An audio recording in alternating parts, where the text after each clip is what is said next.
Someone is going through something now that you cannot explain, and by every standard you cannot explain. Every time you pray, it looks like what happens is, God, where are we going now? Men will laugh at you, but tomorrow the sun, the moon, and 11 stars must bow.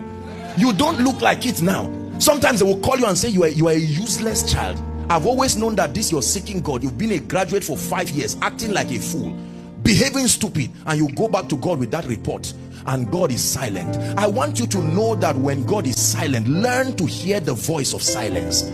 When God is silent, he's saying something. Are we together now? That's my inspiration. We walk by faith. Not everything in your life can be explained, and if you allow carnal men to help you interpret your life, they will take you out of Egypt to go and meet your father, which will look like a testimony, but then you would have aborted the throne. If someone wanted to help Joseph, will he help him to meet Pharaoh? No. If someone wanted to help Joseph, he would try to smuggle him out back to Jacob, and Jacob will say, thank you, you've given me my son, but Israel will die, Jacob will die, the covenant will never work. Beware of those who love you too much to allow you get to the place of destiny. There are people who love you too much. They look at what you are going through, and it looks like they love you too much. They will suggest and say, is it worth it? We can go back. And someone is almost there, and the devil will try to use, Satan can use positive attributes about people to still destroy you. Satan can use a man's compassion to be a weapon against you. Look at what happened to Peter. No, Jesus, I love you. I mean, it was the compassion of Peter that was being used by Satan, and Jesus said, no. If you are not a man of the spirit, you say, Jesus, you are harsh. What kind of person are you? Get thee behind me, Satan. That's not compassion. He's taking the vulnerability of Peter and using it to manipulate Jesus away from the cross. Listen, pass through whatever you have to pass through, knowing that although it may not make sense, it is still called favor. Favor is not always positive and worthy of laughter and celebration at first. There are pathways, my brothers and my sisters, that is so rare. God is passing you. You are walking your way to your Sabbath. By the time you get to that dimension, you will sit in a seat that no power can take back. The pain is a track record.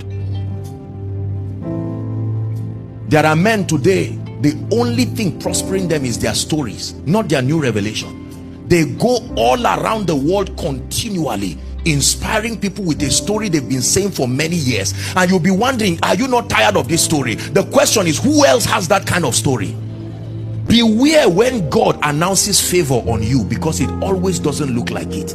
The moment he told Mary you are highly favored, it was trouble that followed her from that time. The scandal of managing an issue with a suspect that will have to be a rabbi. You can't say a ghost made me pregnant. It doesn't make sense. It's more polite to say I don't know what happened. Imagine explaining to intelligent people that a ghost made me pregnant, and I am pregnant, but I confess I'm still a virgin. The people are already angry that you are pregnant out of wedlock. You manage the situation by silence, not explaining that, honestly, God is my witness, I'm still a virgin. Yet God calls that favor. God calls trouble, catastrophe in your life, favor. The man who, a responsible man, a carpenter, about to get married to you, you are losing your marriage, God still calls it favor. He said you are highly favored, not just favor. Could it be that what you are going through is favor? That God is saying is a privilege, because there is monetary value in that pain you are going through. You will get to a point where only whoever has gone through that pain can stand where you stand. There are rankings in the spirit. There is a pain factor like a ladder. There are times you will stand somewhere, the condition to stand there is pain. Who has gone through that level of persecution? And you check around and find out no one within your vicinity, and God says you stay there. That is an exalted position that God brought you. He calls it favor. There are times you will share a story that people will wish they had your background so that they can receive the honor, but they are too innocent to receive that kind of honor. They can't lie that their school fees were paid by themselves. Everything just worked well for them. So your pain today, you say, Lord, what are you doing? And God says, it's my way of favoring you. I'm giving you a testimony that is so rare. Is God speaking to someone? I just want to inspire you, and then we'll share the grace and then come back in the evening. It's true.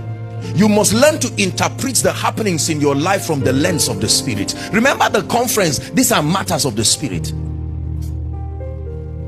So as a man of God, you get up with a lot of zeal to start a church, and you find out that they drive you away and say, no, Mr. Man, you are not starting that church. And he said, Lord, I thought you anointed me. And he says, that's favor. You keep watching, because it is because of that one testimony that many people will invite you, not even because of your anointing. When they hear the pain you have got, your pain qualifies you to speak to kings.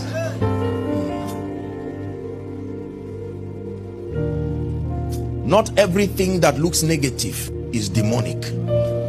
We have to be men of the Spirit to discern. Joseph is in the pit and God calls it progress. How do you explain being in a dry well as progress? And the brothers sell him, the Ishmaelites, sons of perdition, take a child of promise off to Egypt. Any other person would not take him to Egypt. Egypt was his place of destiny, and he got there. Joseph did not know that that pain was the preservation of a nation. Even the Messiah was in the loins of that pain. Joseph gets to Egypt, and then it looked like things were going on well, and all of a sudden here comes this woman coming to create trouble for him. He was trusting that one day, maybe during the Pharaoh's birthday, they will release some prisoners, and here is a woman who comes to scandalize him and say, this young man tried to rape me. And Pharaoh gets angry and says, okay, I've given you some privileges. Jesus.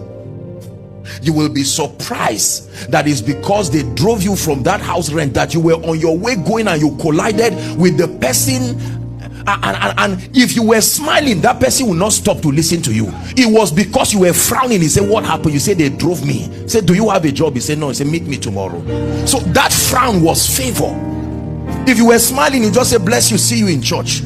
Was it not because of a disturbing dream that interpretation started? If the dreams gave them joy, Joseph had nothing to do.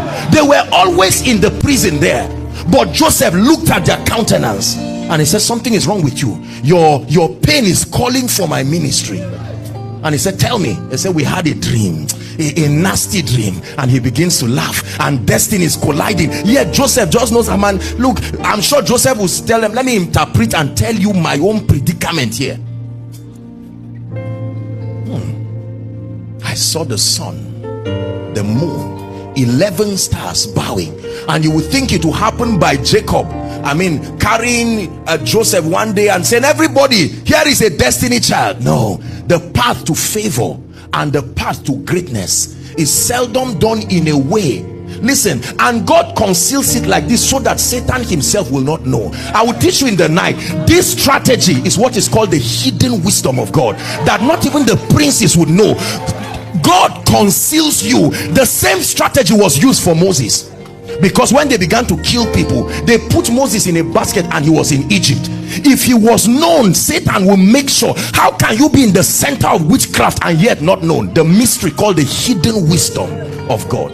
The Bible said it was kept for our glory. That's how we find glory. So when that dimension of hidden wisdom comes, even you can't explain what is happening in your life. That's why we walk by faith. If everything about your life can be explained, it's a sign that God is not with you. There will be many gaps. Let me tell you the truth. It's true. A time must come when they say, what exactly is happening to you? And you say, honestly, if I know all, I'm lying. All I know is I love God. All I know is the dreams and the visions I see. All I know is that I go to bed and I see myself laying hands on people. All I know is that I see myself heading a conglomerate. It's so big I'm ashamed to say it. Watch this. The hidden wisdom of God is doing something in your life. You may not know it. I'm inspiring you. It may not look like it, but something is happening to you. You are highly favored, and a scandal comes to you, and that scandal begins to push you to do certain things. One day, the sun, moon, 11 stars will bow to you. And here is the young man in a cave, a dungeon, the Bible says. Then he sees the wine presser and the buckler and interprets his dream. And then it happens that way. And he said, do you know that whether Joseph did not prophesy, so whether he interpreted the dream or not, it would have happened anyway. But it would have happened, and Joseph would not be remembered. The privilege of interpretation was what connected him to what was going to happen. And the man forgot him, and after 2 years, God said it's now time for that prophecy to come to pass.